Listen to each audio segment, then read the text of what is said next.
Hello friends, today I am there with a new topic, how to find subject, verb and object. एक sentence के अंदर आप subject, verb and object को किस तरह से फाइंड आउट करते हैं। जैसे कि हमारा बेसिक इंग्लिश का सेशन चल रहा था, मैंने आपको पिछले वीडियोस में बताया है कि सेंटेंस क्या होता है, लेटर क्या होता है, अल्फाबेट्स क्या होते हैं, टाइप्स ऑफ सेंटेंस हमने किए थे।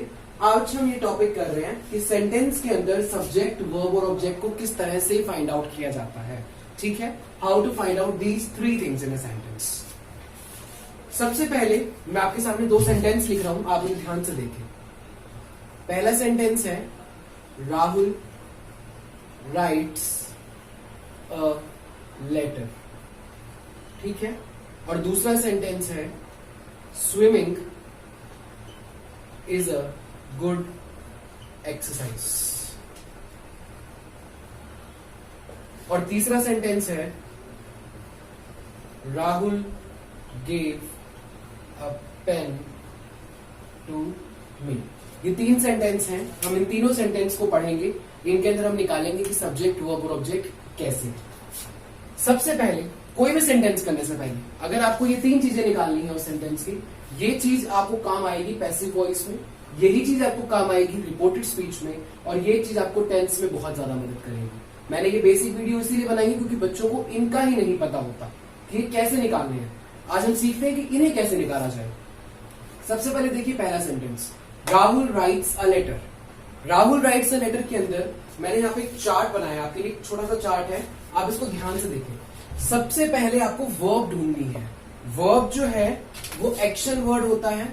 2 तरह की होती है वर्ब, एक होती है हेल्पिंग वर्ब, एक होती है मेन वर्ब। हेल्पिंग वर्ब आपको इस तरह से मिलेंगी, is, am, are, was, were, has, have, had, ये सब होंगी आपकी हेल्पिंग वर्ब। मेन वर्ब जो होगी वो एक्शन वर्ड होता है, जिससे हमें किसी एक्शन का पता चलता है। आपको इसे ढूंढना है। ये 2 आपको अपने आप मिल जाएंगे। सब्जेक्ट, ऑब्जेक्ट तो ये वर्ब दे देगी आपको सिर्फ वर्ब को ढूंढना है इस सेंटेंस में। Rahul writes a letter, generally आपको पता चल रहा है कि एक्शन यहाँ पे राइट का है, ठीक है, तो नेचुरल सी बात है ये आपके लिए वर्ब का काम कर रही है। इनफैक्ट ये वर्ब है, मैं ये कह सकता हूं।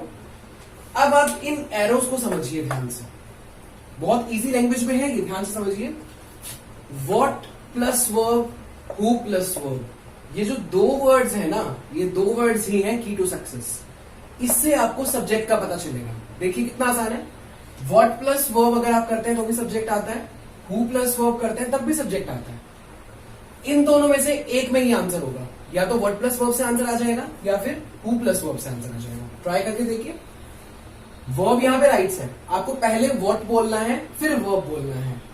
व्हाट राइट्स अ लेटर, क्या आंसर आ रहा है? नहीं आ रहा। व्हाट से आंसर नहीं आ रहा, छोड़ दीजिए। Who writes a letter, who writes a letter, letter कौन लिखता है? लेटर का आंसर आ रहा है राहुल, तो यहां पर राहुल जो है वो आपका सब्जेक्ट का काम करेगा, ठीक है। सब्जेक्ट निकल गया आपका इस सेंटेंस का। अब आपको निकालना है ऑब्जेक्ट, क्योंकि वर्ब तो आप पहले ही निकाल चुके हैं। अब आपको निकालना है ऑब्जेक्ट। ऑब्जेक्ट के लिए एक सिंपल सी बात आपने ध्यान रखनी है, पहले आपने व्हाट और हु प्लस वर्ब किया था ना, अब आप वर्ब को पहले बोलो और फिर व्हाट बोलो या फिर हुम बोलो। यहां भी इन दोनों का आंसर भी हो सकता है एक सेंटेंस में, क्योंकि ऑब्जेक्ट 2 भी होते हैं। पहले आप ये समझ लीजिए, ऑब्जेक्ट 2 भी हो सकते हैं एक सेंटेंस में, 2 ऑब्जेक्ट भी हो सकते हैं, डायरेक्ट ऑब्जेक्ट भी हो सकता है और इनडायरेक्ट ऑब्जेक्ट भी हो सकता है। ये कंसेप्ट आपका बहुत काम आएगा आपको पैसिव वॉइस में। ऑब्जेक्ट जो है वो 2 भी हो सकते हैं, डायरेक्ट भी हो सकता है और इनडायरेक्ट भी हो सकता है। डायरेक्ट ऑब्जेक्ट आपका कौन सा होगा? जो आपको व्हाट से मिलेगा। वर्ब प्लस व्हाट बोलना है। ये डायग्राम ऐसा है, एरोज यहां से आ रही है ना और एरोज यहां को जा रही है, it means verb plus what. बोल करके देख लीजिए। राइट्स व्हाट, लिखता क्या है? व्हाट राइट्स में तो राहुल आंसर आ गया। राइट्स व्हाट, वो लिख क्या रहा है? तो देखिए आप, राइट्स व्हाट में आपको आंसर मिल रहा है अ लेटर। राहुल क्या लिख रहा है? एक लेटर लिख रहा है। तो लेटर जो है आपका ऑब्जेक्ट है। मैंने आपको बताया था व्हाट से कौन सा ऑब्जेक्ट मिलता है आपको? Direct object. इट मीन्स इस सेंटेंस में आपका कौन सा ऑब्जेक्ट प्रेजेंट है? Direct object. इनडायरेक्ट ऑब्जेक्ट यहां पर नहीं है, ठीक है। Swimming is a good exercise. Swimming के अंदर देखिए आप, अब आप यहीं से स्टार्ट करेंगे। वर्ब निकालनी है आपको, मैंने आपको बताया था वर्ब हेल्पिंग वर्ब भी हो सकती है, मेन वर्ब भी हो सकती है, ठीक है। यहां पे आपको हेल्पिंग वर्ब नजर आ रही है, कोई बात नहीं, हमें तो सब्जेक्ट ढूंढना है। What is a good exercise? आपको पहले से आंसर मिल गया, आपने दोनों को ट्राई करना था, व्हाट प्लस हु दोनों को ट्राई करना था। आंसर आपको या तो इससे मिलेगा या फिर इससे मिलेगा, लेकिन यहाँ पे एंड और दोनों पॉसिबल है। आप इस बात का ध्यान रखें, इस केस में एंड और दोनों पॉसिबल है, लेकिन इस केस में सिर्फ और ही पॉसिबल है, सब्जेक्ट एक ही होता है। Swimming is a good exercise. अब आपने सब्जेक्ट आपको नहीं पता, बच्चे बहुत कंफ्यूज होते हैं यहाँ पे एक्सरसाइज की बात, क्योंकि बच्चों को पढ़ाया जाता है कि सब्जेक्ट क्या होता है, सब्जेक्ट के बारे में जिसके बारे में हम बात कर रहे हैं। यहाँ तो हम एक्सरसाइज के बारे में भी बात कर रहे हैं, हम स्विमिंग के बारे में भी बात कर रहे हैं। अब सब्जेक्ट क्या होगा, सब्जेक्ट क्या होगा, सब्जेक्ट होगा व्हाट प्लस वर्ब या फिर हु प्लस वर्ब। सब्जेक्ट सिर्फ इतना ही होगा। What is a good exercise, answer क्या आ रहा है, स्विमिंग। ठीक है, तो ये आपका सब्जेक्ट हो गया। अब एक बात का ध्यान रखें, अ गुड एक्सरसाइज यहां पर ऑब्जेक्ट नहीं है। ये मैं आपको बता दूं कि ऑब्जेक्ट को आप कैरी भी कर सकते हैं। एक कंडीशन होती है, अगर वो ऑब्जेक्ट इनसे आंसर देता है तो ही वो ऑब्जेक्ट होगा। अब देखिए, इज वॉट, क्योंकि वर्ब प्लस वर्ब पूछ रहा है ना, इज वॉट, इज वॉट कोई आंसर नहीं आ रहा, whom what आंसर नहीं आ रहा। तो अब डरिए मत, आप ये ना सोचिए कि ये कंसेप्ट गलत हो गया। अगर वर्ब प्लस इन दोनों वर्ड से आपको आंसर नहीं मिलता तो बिलीव योर सेल्फ कि आपका सेंटेंस ठीक है, आपका वे ऑफ फाइंडिंग आउट ठीक है। इस सेंटेंस के अंदर ऑब्जेक्ट है ही नहीं। कई बार ये सेंटेंस देकर के पूछ लिया जाता है कि ऑब्जेक्ट क्या है। आपको 3 ऑप्शन मिलेंगे, स्विमिंग मिलेगा, गुड मिलेगा, एक्सरसाइज मिलेगा और चौथा मिलेगा नन ऑफ द वर्ब। तो बंदे को लगेगा कि इतना सब कुछ दिया हुआ नन ऑफ द तो हो ही नहीं सकता, जबकि इसका answer none of the verb है। मैंने जब भी ये 3 सेंटेंस लिए, 3 सेंटेंस के पीछे कुछ बात होगी। ट्रिक यही है कि यहाँ पर ऑब्जेक्ट नहीं है। Birds fly in the sky, ये सेंटेंस भी आपको बहुत हेल्प करेगा पैसिव वॉइस जब आप करेंगे। Birds fly in the sky, इसके अंदर बच्चे क्या कहते हैं, इन द स्काई ऑब्जेक्ट है, नहीं है यहाँ पे ऑब्जेक्ट। ऑब्जेक्ट इन दोनों का आंसर नहीं देगा। ठीक है, नेक्स्ट सेंटेंस पे चलते हैं। Rahul gave a pen to me, Rahul gave a pen to me. वही स्टेप्स फॉलो करेंगे आप। सबसे पहले आप निकालेंगे वर्ब। अब वर्ब ढूंढने के लिए क्या करेंगे, एक्शन वर्ड यहाँ पे गेव ही हो रहा है, तो ये आपके लिए वर्ब का काम कर रहा है कि नहीं कर रहा, ये आपके लिए वर्ब हो गया। ठीक है, तो वर्ब के अंदर अब आपने क्या करना है, what plus verb. What plus verb यानी कि व्हाट गेव, आंसर नहीं आ रहा। Who plus verb, who gave a pen to me, the answer is Rahul. तो सिंपल आपको पता चल रहा है यहाँ पर राहुल आपका सब्जेक्ट है। सब्जेक्ट आपको इजीली मिल जाएगा।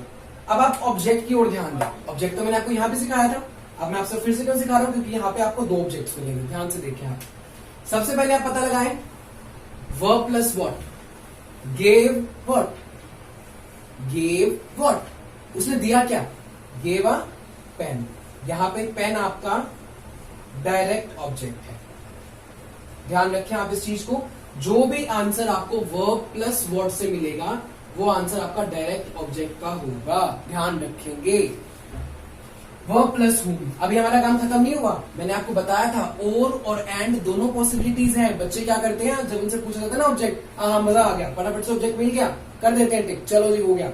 ये भी तो बचा है माय डियर, ये भी बचा है अभी। अब आप देखें verb plus whom, verb plus whom जब आप करेंगे, गेव हूम, पेन दिया किसे है, पेन मुझे दिया है माय डियर, तो ये आपका हो गया इनडायरेक्ट ऑब्जेक्ट। ये सेंटेंस का ध्यान रखें आप, ये सेंटेंस आपको पैसिव वॉइस में ट्रबल क्रिएट करता है और आपकी मदद करेगा अगर आप इसे समझ लें। डायरेक्ट ऑब्जेक्ट और इनडायरेक्ट ऑब्जेक्ट का बहुत बड़ा डिफरेंस होता है। ठीक है, डायरेक्ट ऑब्जेक्ट क्या होता है, इनडायरेक्ट ऑब्जेक्ट क्या होता है, आपको पता लगाना है। कैसे पता लगाते हैं मैंने आपको बता दिया है। एक बार फिर से आपको रिवाइज करवा देता हूं। आपको सेंटेंस को पता लगाने के लिए कि आपको ये 3 चीजें चाहिए, आपको सिर्फ एक ही चीज पता लगानी है, वो है वर्ब। वर्ब हेल्पिंग वर्ब भी हो सकती है, वर्ब मेन वर्ब भी हो सकती है। वर्ब प्लस व्हाट या हूम करेंगे, आपको ऑब्जेक्ट मिल जाएंगे इस तरह से। व्हाट और हु से अगर आप वर्ब का आंसर निकालेंगे तो आपको सब्जेक्ट मिलेगा। फिर से रिपीट कर दो, व्हाट और हु में एक का ही आंसर मिलेगा आपको। व्हाट प्लस वर्ब में आपको नॉन लिविंग सब्जेक्ट मिलता है, हु प्लस वर्ब में आपको लिविंग सब्जेक्ट मिलता है। इस चीज का आप खास ख्याल रखेंगे। आज की वीडियो में हमने सीखा है सब्जेक्ट, वर्ब और ऑब्जेक्ट किस तरह से निकालते हैं। आपको अगर कोई डाउट हो, कोई क्वेरी हो, ये आप मेरा नंबर है, इस नंबर पे आप कांटेक्ट करके अपने डाउट और क्वेरी ले सकते हैं। 7988343799। आप ध्यान रखें, इस नंबर के जरिए मेरे पास बहुत से मैसेजेस आते भी हैं वो बार बार इन वीडियोस में बोला जा रहा है कि सर आप नंबर दीजिए, मैं आपको अपना नंबर दे रहा हूं, आप इस नंबर से मेरे से डाउट ले सकते हैं, ठीक है। How to find out subject verb है और ये ऑब्जेक्ट आपको बहुत हेल्पफुल होगा। आई गेस ये चार्ट आपको समझ में आ गया होगा। चैप्टर बहुत इजी है, टॉपिक बहुत इजी है। नेक्स्ट वीडियो में हम इसकी एक्सरसाइज के बारे में बात करेंगे। All the very best for your future, keep safe, keep your surrounding safe, all the very best.